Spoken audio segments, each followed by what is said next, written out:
Hello friends, आप सभी का स्वागत है फिर से एक टॉपिक के साथ। तो आज के सेशन में कंप्लीट हम बात करने वाले 1000 स्क्वायर फीट स्लैब कंस्ट्रक्शन का।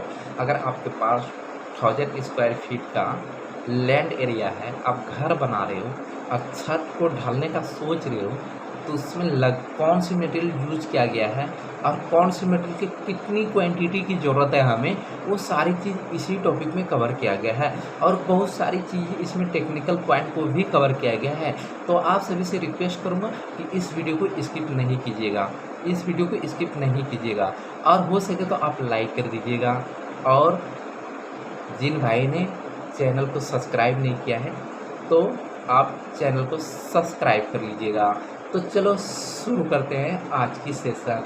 यहाँ पे देखो 1000 square feet slab construction cost in India, right. This types of basic construction, मैंने बेसिक कंस्ट्रक्शन देखो 3 टाइप्स ऑफ कंस्ट्रक्शन आपके पास होता है, बेसिक, प्रीमियम, लग्जरी। सबकी तरीका अलग अलग है बताने की। इसी को लोग कहते हैं बेसिक को टाइप 1, प्रीमियम को टाइप 2 और आपकी जो लग्जरी की बात करें तो टाइप 3, राइट। तो यहाँ पे हमने बेसिक कंस्ट्रक्शन के बारे में यूज किया गया है, तो आप पूरा वीडियो देखिएगा, राइट। अब देखो यहाँ पे यूज इन मटेरियल कौन कौन सी जो 4 मटेरियल जो छत को ढालने में जो यूज होता है, मोस्टली यूज होता है, राइट। कौन सा? सीमेंट है, सैंड है जिसको हम बालू कहते हैं, एग्रीगेट है जिसको हम रोड़ी कहते हैं, स्टील है जिसको हम दीवार कहते हैं, सरिया कहते हैं, राइट। अब आते हैं यूज। यहाँ पे जो मैंने लिया हुआ है क्वांटिटी एंड रेट लिया हुआ है, राइट। और यहाँ पे मैंने सॉल्यूशन को लिखा हुआ है, राइट। अब यहाँ पे जो सीमेंट की जो क्वांटिटी आया हमारे पास 95 बैग्स और प्लस 20 बैग्स। तो इसमें कौन से सीमेंट कहाँ पे मैंने यूज किया है? तो वो 95 बैग जो सीमेंट है वो स्लैब को, मतलब जो प्लान स्लैब है आपकी 6 इंची ठीक, अप टू 6 इंची ठीक, और जो स्टैंडर्ड 6 इंची डालते हैं और आप मिनिमम 5 इंची से कम नहीं डालिए, राइट। 5 इंची मिनिमम है और जो स्टैंडर्ड थिकनेस ऑफ स्लैब है वो 6 इंची की है, राइट। तो जो वो मैंने जो स्लैब को मैंने कास्ट किया 5 इंच थिक में किया है, जो कि 95 बैग्स लगा है। आप देखोगे कि स्लैब के नीचे हमारे क्या होता है, कुछ इस प्रकार से लटक बीम होता है। तो उस लटक बीम को कास्ट करने के लिए ढालने के लिए जो लगती है सीमेंट, वो 20 बैग्स हमारा लग जाता है। जब इन दोनों को आप ऐड करते हो 115 बैग्स आपके पास आता है। और हमारे यहाँ जो market price value rate UltraTech cement की अभी चल रहा है 350 to 370 चल रहा है, ठीक है। तो वो 370 से अगर आप इस क्वांटिटी को मल्टीप्लाई करते हो तो आपके पास 42,550 आता है। आपके वहाँ जो भी मार्केट वैल्यू, चाहे किसी भी क्वांटिटी का, क्वांटिटी आपका सेम रहने वाला है, रेट आपका अलग होने वाला है। बोलो क्या? क्योंकि हर जगह रेट थोड़ी सी माइनस प्लस होता है, तो क्वांटिटी आपको वही रखना है। और सिर्फ आपको 370 की जगह आपको 55 की जगह 65 की जगह अपनी रेट को पुट कर देनी है। अगर हमसे कोई रेट अगर मैच हो रहा है तो बहुत ही अच्छा है, कोई बात नहीं, ठीक है। अब बात करते हैं सैंड बालू की, जो कि बालू जो हम प्लान मतलब प्लान को जैसे जो स्लैब की जो छत है हमारा, उसमें जो लगा है 230 सेफ्टी लगा है। और लटक बीम में जो कास्ट कर किया है मैंने वो 40 सेफ्टी लगा है। सेफ्टी क्या है, सेफ्टी क्यों लिखते हैं? देखो सेफ्टी क्यूबिक फीट होता है। जब भी आप दुकान पे या किसी शॉप पे आप परचेस करने जाते हो अपनी क्वांटिटी को, बालू को, एग्रीगेट को, तो वहाँ पे आपको सेफ्टी में दिया जाता है, राइट। इसीलिए यहाँ पे सेफ्टी मैंने पुट किया। 230 प्लस 40 करते हो तो आपके पास आता है 270। और हमारे पास जो मार्केट वैल्यू रेट है वो 55 रुपीज़ का है। दोनों मैंने मल्टीप्लाई किया है, गुना किया है, जो रेट आया 14,850 रुपया। अब बात आती एग्रीगेट की। एग्रीगेट क्या है? 395 सेफ्टी हमारा स्लैब में लग गई है और लटक बीम जो है उसमें 60 सेफ्टी लग गया। दोनों को आप जोड़ते हो तो 455 मतलब 455 सेफ्टी हमारा एग्रीगेट लगी है। और जो मल्टीप्लाई आप करोगे 60 से तो आपके पास आएगा 27,300 रुपया। कितना आने वाला है? 27,300 रुपया, राइट। अब देखो यहाँ पे स्टील की बात करेंगे। स्टील यहाँ पे 3 तरह की है, तीनों की टेंडेंसी अलग अलग है। मतलब कहाँ पे कौन सी डाया के स्टील मैंने लिया है, यहाँ पे आपको ध्यान से सुनने की ज़रूरत है। अब देखो यहाँ पे स्टील जो है 850 kg plus 300 kg plus 150 kg।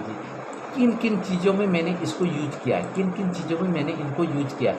850 जो है स्लैब जो मैंने 10 mm की सरिया को पकड़ा है और 5 inch to 6 inch centre to centre सरिया पकड़ा है, राइट। अब plus 300 kg steel, 300 kg steel जो आपकी बीम जो होती है, बीम, राइट, जो लटक बीम आप कह सकते हो, स्लैब के नीचे जो बीम आती है वो हमारा होता है ये 300 kg। बीम क्या होता है, स्लैब को सपोर्ट करती है, स्लैब को सपोर्ट करती है बीम।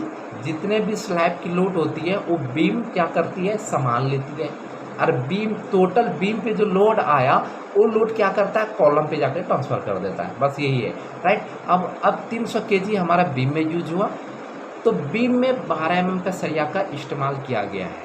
इसीलिए मैंने बेसिक कंस्ट्रक्शन पहले ही लिखा हुआ है, क्योंकि कोई भी मोस्टली ये छोटा प्लॉट है या देखो स्पैन कम है तो 12 mm का सरिया आप इस्तेमाल कर सकते हैं। और दूसरी चीज़ इसमें क्या होती है, जो आप अगर थोड़ी सी ज़्यादा आपकी स्पैन बहुत ज़्यादा रखी है, आपने स्पैन बहुत ज़्यादा रखा है, 15 फुट 20 फुट 25 फुट, एक कॉलम दूसरे कॉलम के बीच, तो आपका बीम का भी स्पैन क्या होता है, बड़ा होता है। तो वहाँ पे 12 mm सरिया को इग्नोर कीजिएगा, वहाँ पे आप 16 mm सरिया का यूज कीजिएगा, ताकि आपकी कंस्ट्रक्शन की स्टेबिलिटी पूरे लाइफ टाइम तक बना रहे, राइट। अब 300 kg मैंने वहाँ पे लिया है, इसलिए मैंने बेसिक कंस्ट्रक्शन का नाम दिया है, क्योंकि मोस्टली जो मैं साइट पे यूज करता हूँ वहाँ पे 20 mm 25 mm डाया का, हाइयर डाया का यूज़ करवाता हूँ। लेकिन ये डिमांड के अकॉर्डिंग हम वीडियो बनाते हैं, जिन भाई को जैसा चाहिए, जैसे उसने बोला कि मेरे को बेसिक चाहिए, जैसे गांव में डालते हैं कच्ची कॉलोनी का घर बनाते हैं तो वहाँ पे स्टील का डाया कैसे रखा जाता है, तो वो चीज़ मैंने यहाँ पे फाइंड आउट किया है। तो अब देखो 150 kg जो स्टील लगने वाला है हमारा, 150 kg स्टील जो है, तो बीम के अंदर आपने देखा होगा सिर्फ बीम में सरिया डालने से नहीं होता है, बीम बनाने के लिए हमें क्या होता है, रिंग की ज़रूरत होती है, जिसको हम ये बोलते हैं स्टीरअप कह सकते हैं आप, राइट। स्टीरअप जो ऊपर सरिया करते हैं होल्ड, और नीचे को होल्ड करके और स्टील वायर से क्या करते हैं, बांध देते हैं, राइट।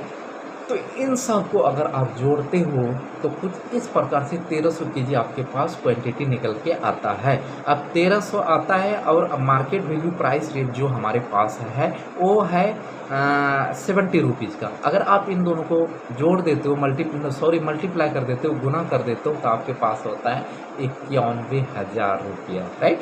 अब लेबर चार्ज जो यहाँ पे चार्ज किया है 1000 square feet into 40 rupees. 1000 square feet क्या है, ये प्लॉट की जो भी साइज है आप उनको मल्टीप्लाई करके आप स्क्वायर फीट में निकालिए, और जो आपने कॉन्ट्रैक्टर से रेट तय किया है आपने, वहाँ से आपको 40 रुपीज़ से मल्टीप्लाई करना होता है। जब इनको आप 40 रुपीज़ से मल्टीप्लाई करोगे तो आपके पास आएगा 40,000 रुपया। जब इन सब अमाउंट को आप टोटल एडिशन करते हो तो टोटल अमाउंट आता है 2,15,700 रुपया इस स्लैब को कास्ट करने में लग जाता है। इसमें 2-3 चीज़ें मैंने छोड़ा हुआ है, जैसे कि रेशियो, मतलब कितने रेशियो, मतलब कौन सी रेशियो, मतलब क्या रेशियो के कैसे रेशियो यूज करेंगे क्वांटिटी में।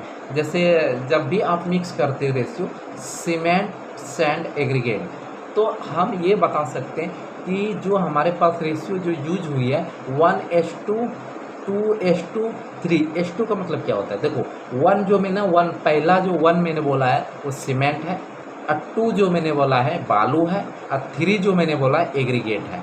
एक्चुअल में M20, अगर कोई टेक्निकल बंदे अगर मेरा वीडियो देख रहा है तो देखो यहाँ पे M20 ग्रेड का क्वांटिटी ही यूज किया गया है, लेकिन उसको थोड़ी सी क्रॉस किया है। यहाँ पे क्रॉस क्या किया है, क्योंकि जो M20 ग्रेड की जो रेशियो होती है हमारे पास वो होता है 1:3 की, लेकिन यहाँ पे 1:2:3 का यूज किया गया, क्योंकि एज पर साइड जो है बालू थोड़ी सी एरर आता है, क्योंकि जो भी स्लैब ढालने के लिए आता है बंदे वो हमेशा कोशिश करता है बालू को ज़्यादा दे।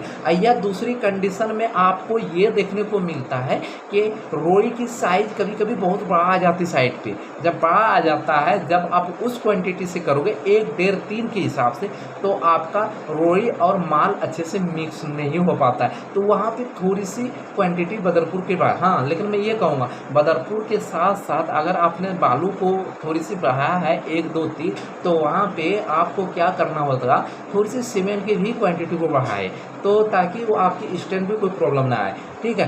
तो ये सारी चीज़ आज के टॉपिक था। 1, 2, 3 की रेशियो समझ में आ गया कि अगर 1 बोरी सीमेंट है तो आपको 2 बोरी बालू लेनी है और 3 बोरी रोड़ी लेनी है, और तीनों को अच्छे से वाटर के साथ मिक्स करके पेस्ट बना लेनी है। माल ज़्यादा पतला ना हो, ठीक है, ये कोशिश कीजिएगा ज़्यादा पतला ना हो, एकदम गोल माल तैयार कीजिएगा। तो उससे क्या होगा, स्टैंड भी आपको प्रॉपर मिलेगा और आपकी छत की लाइफ भी अच्छी होगी। तो चलो मिलते हैं नेक्स्ट वीडियो में। वीडियो कैसा लगा कमेंट सेक्शन में ज़रूर बताइएगा।